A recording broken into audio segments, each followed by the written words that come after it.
Hello and welcome to this video lecture for the University of Connecticut's online course, Classics and Ancient Mediterranean Studies 1103, Classical Mythology. I'm Roger Travis, Associate Professor of Classics at the University of Connecticut, and whether you're enrolled in this course or not, I hope you enjoy the lecture and learn something about new ways of looking at classics and at myth. Thanks for watching. So I'm continuing to set up the very end of the Metamorphoses with its version of Julius Caesar's apotheosis and the lead up into Ovid's own time, in which Augustus is the absolute boss of everything. And so I'm going to continue talking about the violence of Rome, as we saw demonstrated in the clip from Gladiator, and how that relates to Roman culture in general, and in particular to the way that Augustus is treating Roman culture. So here's another data point about the gladiators. This very strange thing starts to happen around the time that Augustus comes to power. The gladiators have previously been a bunch of slaves who are mostly from foreign parts and are, because they're slaves, brought to Rome and forced to do these horrible things in the arena.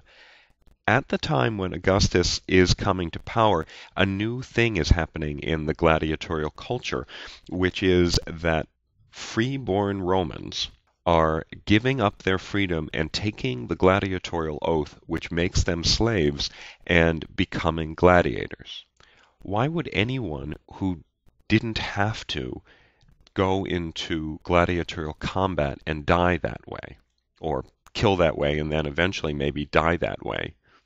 Well, part of the key is in what the Proximo character says in the clip we saw.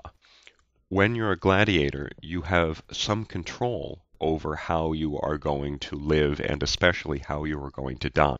Why is that important? Well, that's important because of a central concept in Roman culture, patria potestas. Patria potestas just means the power of the father. And it's a central concept not only in Roman culture, but specifically in Roman law.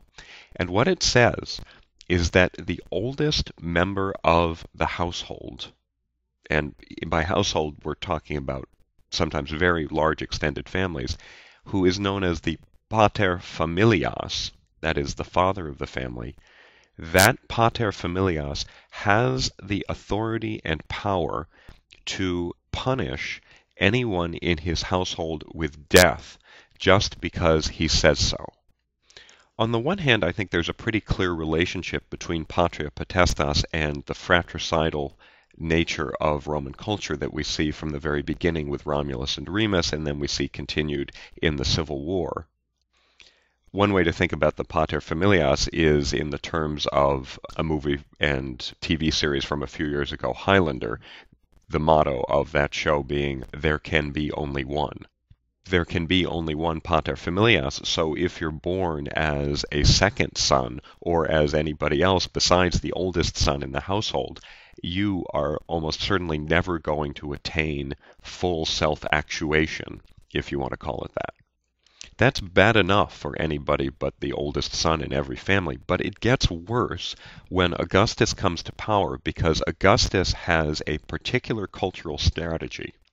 And within the bounds of this particular cultural strategy fall that moral legislation I've been talking about throughout our Ovid discussions. What Augustus does is to craft a specific set of laws and of cultural moves, including various buildings that he built, which make him into the pater familias of the entire Roman state.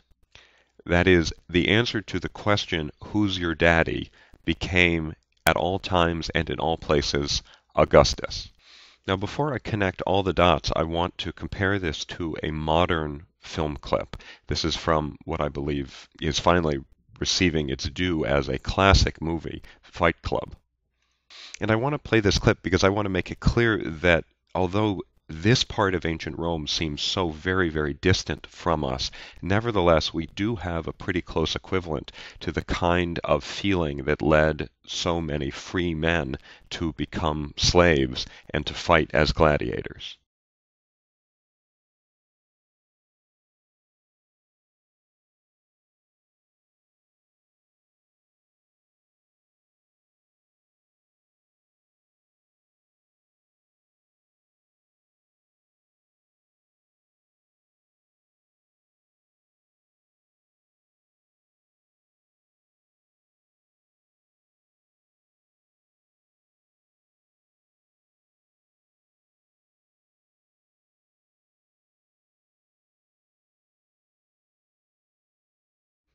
two really cool things here. The first is that line that Brad Pitt gets off, the things you own end up owning you.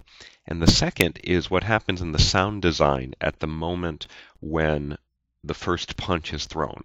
If you listen very closely, what you can hear is that a beat begins in the bass, and that beat is very closely mimicking a heartbeat. That is, life actually starts for them when they start fighting. In a world where people can be emasculated by consumer culture and emasculated by fascists like Augustus, sometimes the only thing you can do is lash out, or maybe it feels like the only thing you can do is lash out. So I think that explains at one and the same time Fight Club and the free men taking the gladiatorial oath, and it explains what the problem is for Ovid in looking at the rule of Augustus. That is, Augustus's fascist takeover of Roman culture means that nobody feels like they have a life anymore. And so that's what he's getting at in Book 15 when he turns to talking about Julius Caesar and Augustus Caesar.